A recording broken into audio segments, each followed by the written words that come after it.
Vines are very special, and that's where the real harnessing of the sun occurs.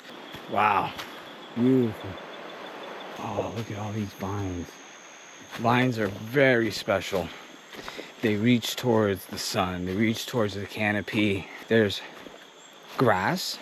If you're an herbalist or you deal with plants and you want to know the structure of the kingdom, it's grass, fungus, mycelium, grass, bushes, shrubs, and then you start getting into like the lower canopy plants, the vines, and then you go the trees, and then you go to the master trees. So there's about 7, 8 levels to maybe 9 levels to the kingdom, the plant kingdom. It's very interesting, and that's where the real harnessing of the sun occurs, in those master trees that have collected the sun's energy, the neutrinos, they're called neutrinos, for thousands of years, and they have thousands and thousands of years of stored knowledge just in that particular tree.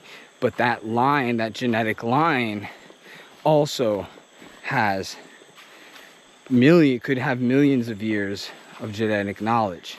So master tree number 1 is the tree of life, the moringa tree. It grows.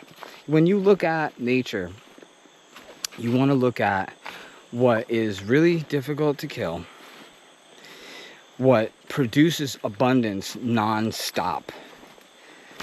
Those are the number 1 things you need to look at, and they thrive on neglect. Basically, they just do.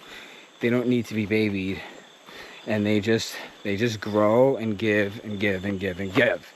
So the tree of life is very sturdy. It's very hard to kill moringa. It's constantly blooming. It's leaves for you, which is very high in antioxidant mineral content for the human body, and which means that it's so compatible with the human body, which it also actually, side note, it also, there's caps on your telomeres would make you get older, and the telomeres is what, right? So if you start burning the end caps of the telomeres off, you start to age.